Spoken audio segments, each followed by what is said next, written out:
Welcome back. You're now watching the lifestyle segment on The Weekend Show. Now, earlier today, I spoke about the favorite part of my day being breakfast, but that's not true. The favorite part of my day is actually starting the day with God. And I have some guests in the studio with me to discuss a little bit about that to start your morning. Joining me in the studio, I have Olusegun Eroyemi, National Spokesman for Jehovah's Witness. Good morning and welcome to The Weekend Show, sir. I also have Odebode Folarin, the regional spokesperson for Jehovah's Witness in Northern Region. Good morning And welcome glad to the to show. be here. Good to have you with me here this morning, this rainy morning. I can't imagine how stressful that was for you to make your way because literally when it rains, it pours over here. So, welcome, sir, Thank you so to much. the Weekend Show. On this show, we try to make sure that we do put God first, then young people, and also in all times, our country, Nigeria. And we're at such a time where, for most people, they've just handed over the country to God. And it's not something which we need to wait for when we have bad times to go back to God. And that's something which I thought about this last week, that we go back to God when things aren't working or when we need something.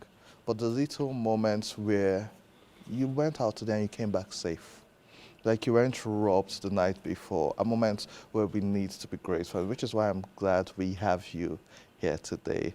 So, I understand you have a convention on the 20th of June. Do you want to tell us about that, sir? So the convention is going to be hosted at the National Stadium. It's happening across the country. We're having over 300 such conventions in various languages. But the one of interest to us for the 20th is it's going to be hosted at the stadium. It's titled Pure Worship. And this particular convention is going to showcase the meaning of worship. It's called pure, and that's the operating word. Worship generally would refer to respect, reverence for God, and love for God. But beyond the rhetorics, beyond the routine, beyond the formalism of worship is your lifestyle. Worship should impact on your lifestyle. Wherever you go, it should be clear that this person is worshiping God. So it's not just that formalistic thing we do on a particular day of the week and then we get by into every other thing without remembering God. So our focus is a convention that's going to remind everyone of the need to filter worship and ensure that it's as pure as anything else. You know. That's really amazing. And for me, and I say this, and it may be, it's not controversial, but some people may not understand, but I connect to God through worship. For some people, it's through prayers. Some people, it is the Word of God. And they all play a role, but primarily, I think everybody, there's a way to connect to God.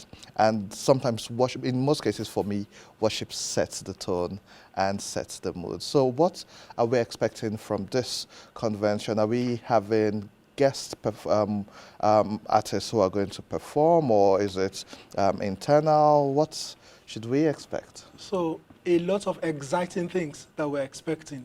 There will be Bible discourses, there will be interviews, and a highlight of the convention program is the video that was premiered last year.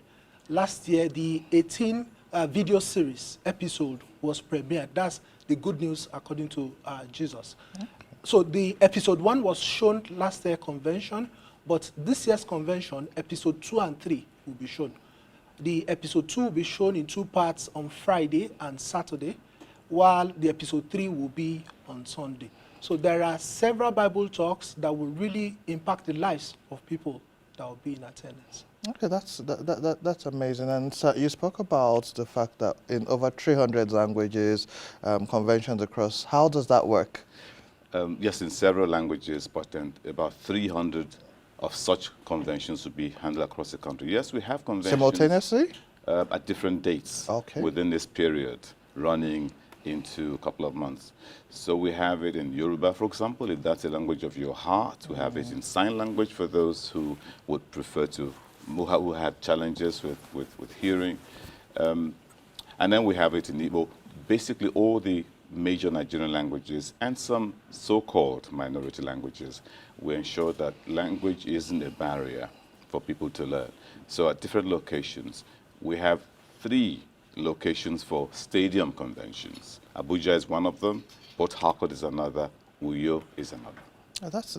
That's interesting. And so, what do you expect the visitors, the people coming to attend, to leave here with? What do you think the takeaway should be? Yeah, so just as we said earlier, it will really impact positively on the minds of people. And they will be able to have clarity about what worship is. That it goes beyond formalism. It's a total way of life.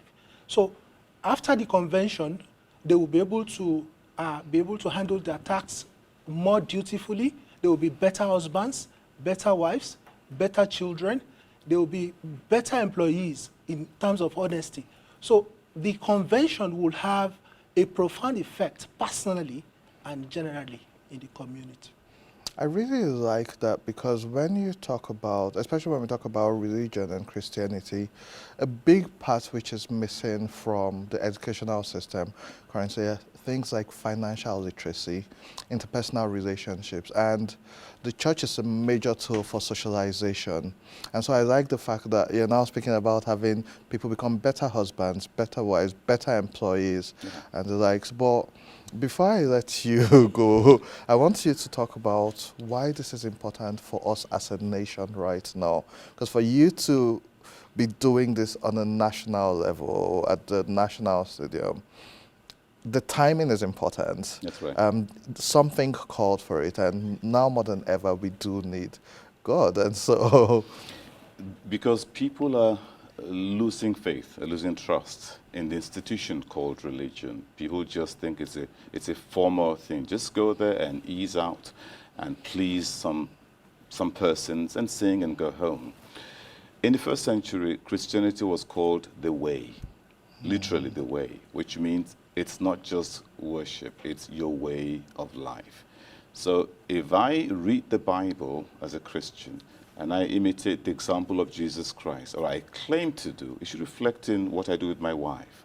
I can't read the Bible today and then I shout at my wife tomorrow. So my wife should see that this man truly worships God, not because he says it or he sings, but his lifestyle. If I work in the studio or I work in the marketing department, and there's a little deal coming around, you know, for something that could be a little shady, I should be transparent because I worship God. And I say, well, I have a deal from this client, and the client says it's paying so much, so much, so much. This is for the organization. You want to give me something out of it? Fine. So that transparency, even at work, is a result of my worship. So the overall essence is people are beginning to say, like they say, who Bible help? yes. But the truth is, it helps me to become a transparent person. So we want to sponsor that idea and mirroring it from the lifestyle of Jesus Christ. He didn't just talk, he lived it, he demonstrated it. So the essence of this is be sure that you worship God the right way and show it by your lifestyle. You know, when you're looking for gold, what kind of gold do you look for? Pure gold. Yeah. When you say you want to get water, we even call it pure water. So if you can be pure about other things, we should also be pure about worship.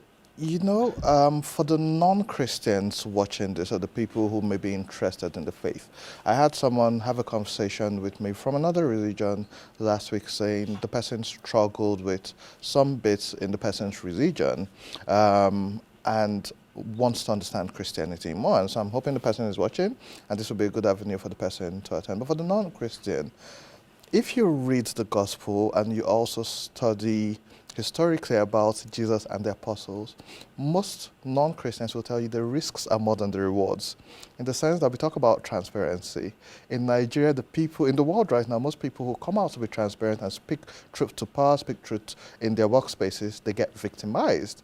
But when you even take it back to the life of Jesus, he got crucified. All the disciples ended up in quite not the most nicest ways. And so what really is there to gain following God? Good, I like that thought. And are we looking at it from your immediate gain, or a combination of your immediate gain and your future gain? You tell us. So let's talk about both of them. Right now, if you know me as a transparent worker in your department, your establishment, you can recommend me. I may as well have been sacked from work because I altered the chain of corruption somewhere because of my conscience. And then, but somebody else is saying, I want somebody who's transparent in procurement, in purchasing. And you go, I know that guy. He was sacked because of transparency. I recommend him. That's temporary. That's immediate. But now we're talking about the connection with God. There's something as clean as having a clean conscience. You know that God appreciates you. God knows you're doing well. And in the future, for us, the Bible guarantees us a hope of everlasting life. Even if those persons you mentioned died, but they died and we're talking about them. We'll talk about the Apostle Peter, for example. We'll discuss him at this convention. He made mistakes in life, but he was happy. He corrected himself. So we'll tell people that even if you've made mistakes in the past, there's hope. You can get better. We learn from that. So yes, you can get immediate benefit in terms of being respected, having a clean conscience, but you can also have a future benefit, which is everlasting life from God. All of that are things that we would highlight at the convention. I love that. And so for those who wouldn't be able to attend physically, is this going to be streamed live? And for those who want to attend, what times and how can they get in touch with you? Okay. So for those who are not able to attend physically, maybe because of health challenges, the program will be streamed live. Okay. Yeah. Then for those who are coming physically, the event again is from June 20 to 22 at the Moshood Abiola National Stadium. And if you visit our website, jw.org, you can search for a location near you. Just as we mentioned earlier, we'll be having the convention in about 39 locations across the country. About 335 of these conventions are taking place in Abuja, Port Harcourt, Kuala, Jos, Kaduna, and other places. So if you go to jw.org website, you'll be able to search for a location near you. Then the program times on Friday, the program is starting by 8:20, on Saturday and Sunday too, 8:20. It's about an 8-hour long program, and you have a break of 1 hour, 20 minutes in between for each day. And on Sunday, it will be concluding around 2:50. So we invite everybody to attend. Admission is free. No collections are taken. Thank you so much, Odebode Folarin and Olusegun Eriomi. It's been a pleasure having you. All the best and Godspeed as you continue with this. And I do pray for the sustainability for this to go around the world and to continue over and over as much as can. It's been a pleasure having you. Thank you. Thank you. Thank you. We'll take a quick break. When we return, we'll be discussing World Blood Donors Day. Don't go away. See you shortly after this break.